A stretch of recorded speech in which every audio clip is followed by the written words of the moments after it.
ሄሉና የናቲ ወዳጆች በሙሉ እንኳን ደስ ያላችሁ። ሄሉና ናቲሻ እንግዲህ ትናንትና በተገናኙት ሄሉ ፌንት ነቅላ ነበረ። ከዛ መሀልም እንግዲህ ናቲም የሚያደርገው ነገር ጠፍቶ ነበረ። እንዲሁም ሰላም ደንግጣ ነበረ።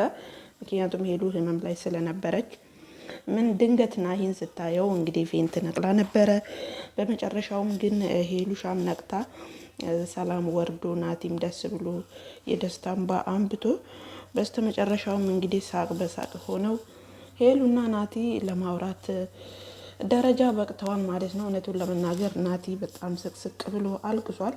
ምክንያቱም ምንድነው ሲባል እንግዲህ ሄሉ አስታውሰኸኝ ታውቃለህ ወይ ስትለው እንዴት ነው ማላስታውስሽ? እኔንና አንቺን የሚያስታውስ ብዙ ነገሮች አሉ። እንዴት ነው እንደዚህ አይነት ጥያቄ መጠየቅ የቻልሽው ሄሉሻ አላት። ሄሉም እንግዲህ በመሀላችን ብዙ ነገር ተፈጥሯል፣ በእኔም በኩል በአንተም በኩል በተለይ ደግሞ በእኔ በኩል ብዙ አይነት ነገሮች ተከስተዋል። ያ ከኔ የሚያርቅህ መስሎኝ ነበረ። በፍጹም በህይወቴ ትመጣለህ ብዬ አላሰብኩም።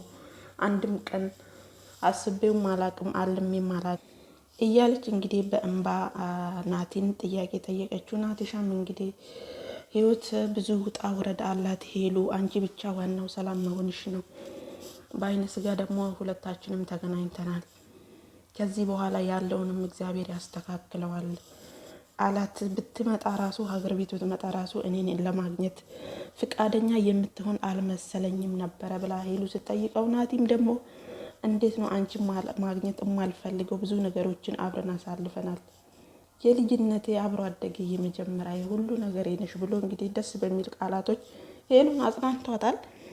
ሄሉም እንግዲህ አውቃለሁ፣ ነገር ግን በእኔ በኩልም የተፈጠረ ብዙ ነገሮች አሉ።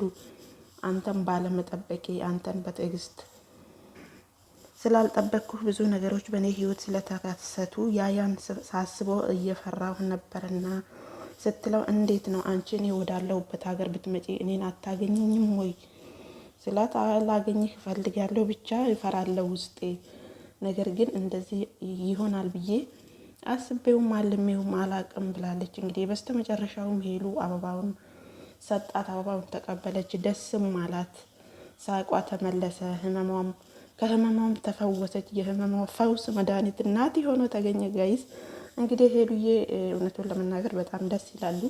አይደለም ሄሉ ብቻ ተመልካች ሁሉ ያለቀሰው ማለት ነው። ምክንያቱም በሁለቱ ጓደኝነት ያልታሰበና በቃ ጭራሽ ሰው ማንም አላሰበውም ማለት ነው። ናቲ እውነቱን ለመናገር የልብ ሰው ነው ማለት ምንም ነገር ሳይናገር ሄዶ ሄሉሻን